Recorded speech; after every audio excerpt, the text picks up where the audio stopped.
নামাজের আগে ২০ মিনিট পর্যন্ত খেলা পরিপূর্ণভাবে দেখেছি এবং সেই ২০ মিনিট দেখার পরে আমার যে এক্সপিরিয়েন্সের জায়গাটা সেটা বলার জন্য আসলে কোনো ফুটবল বিশেষজ্ঞ হতে হবে না, সেটা একদম কমন সেন্সেই বলা যায়। সেটা হচ্ছে হামজা চৌধুরী দুর্দান্ত ছিলেন। প্রথম ২০ মিনিট যেটা পরিপূর্ণভাবে দেখেছি সেই ২০ মিনিটের কথা বলতে পারি। বিল্ড আপগুলো হামজা চৌধুরী করছিলেন, ছো মেরে বল নিয়ে যাচ্ছিলেন, ২টা বা ৩টা ওকেশনে দেখছিলাম। কিন্তু ফিনিশিংয়ের জায়গাটাতে একেবারেই পোর ডিসপ্লে। একেবারে প্রথম মিনিটেই যে বিষয়টা ঘটেছিল, মুজিবুর রহমান জনি ডান দিক থেকে তিনি সেই জায়গাটায় পেয়েছিলেন, বাট ফিনিশিংটা একেবারেই হয় নাই। এবং এই ফিনিশিংয়ের জায়গাটাই কিন্তু আসলে মূলত বাংলাদেশকে ভোগায়। এবং খুব রিসেন্টলি যখন ফাহমিদুলকে নিয়ে কথা আসছে তখন এই ফিনিশিংয়ের জায়গাটা নিয়ে আসলে কথা।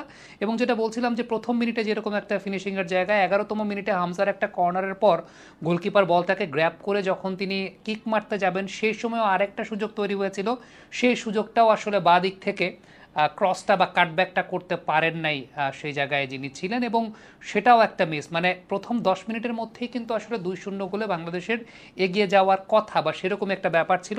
আবার ২০তম মিনিটে অথবা ১৮-১৯তম মিনিটে গিয়ে, আমার ঠিক এই মুহূর্তে মনে নেই, আপনারা পর্দায় ঠিক এই মুহূর্তে দেখতে পাচ্ছেন, এই সময় আরও একটা চান্স, ইনফ্যাক্ট সেটা আসলে ১৮তম মিনিটেই হবে। হ্যাঁ, মোরসালিনের একটা ক্রস ছিল, মোরসালিনের ক্রসটাতে মাথা ছোঁয়াতে পারেননি সেই জায়গাটাতে, এবং পুরোপুরি মিস গেছে। এবং এই জায়গাগুলোই আসলে প্রথম ২০ মিনিটের মধ্যে আমার কাছে মনে হয় যে ৩টা না হলে অন্তত ২টা গোল হওয়া উচিত। যেভাবে বাংলাদেশ অ্যাটাক করছিল এবং যেরকম অ্যাটাকিং ফুটবলটা হচ্ছিল, ডেফিনেটলি একটা বিষয় তো বিল্ড আপগুলোতে হামজা চৌধুরী ছিলেন।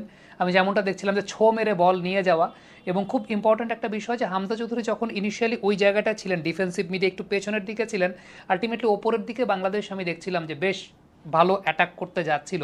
এবং ফিনিশিংয়ের জায়গাটা আসলে পরিপূর্ণভাবে মিস। ৪০ নম্বর মিনিটে আমি পরে হাইলাইটসে যেটা দেখলাম যে ৪০ নম্বর মিনিটে আরও একটা সুযোগ কিন্তু তৈরি হয়েছিল, বাট সেই সুযোগটাও সেই জায়গাটায় বাংলাদেশ হারিয়েছে। ৪১ নম্বর মিনিটের সুযোগটাকে যদি আমরা আবার একটু ইভালুয়েট করতে চাই, গোলকিপারকে কিন্তু 1:1 সিচুয়েশনে পেয়েছিলেন সেই জায়গাটায়, বাট সেটাও গোলকিপারের উপর দিয়ে চিপ করে দেওয়া বা যেটা আমরা দেখি বা যেটা আমরা প্রত্যাশা করি সেই জায়গাটা একেবারেই হয় নাই। আবার ৬১তম মিনিটেও হাইলাইটসে দেখলাম যে আরও একটা সুযোগ বাংলাদেশের ছিল, এবং সেই সুযোগটাও আসলে মানে বাংলাদেশ কাজে লাগাতে পারে নাই। সো সব কিছু মিলিয়ে আমি অন্তত যতটুকু আমি লাইভ খেলা দেখেছি, ওই প্রথম ২০ মিনিটে ৩টা সুযোগ, এরপরে হাইলাইটসের যতটুকু চোখে পড়লো, আমাদের অনফিল্ডের টিম যতটুকু ভিডিও ফুটেজ আমার জন্য কেটে রেখেছে, সেখানে ৫-৫টা সুযোগ তো আসলে আলটিমেটলি দেখেছি। যে ৫-৫টা সুযোগ আমার কাছে মনে হচ্ছে অন্তত ৩টা সুযোগ কাজে লাগানোর দরকার ছিল। এবং হামজা চৌধুরীকে যেরকম দুর্দান্তভাবে দেখেছি, ডেফিনেটলি তিনি সেই জায়গাটায় ছো মেরে বল নিয়ে গেছেন, বিল্ড আপ করার চেষ্টা করেছেন, বিল্ড আপগুলোতে তার ভূমিকা ছিল, তিনি তার কাজটা করেছেন।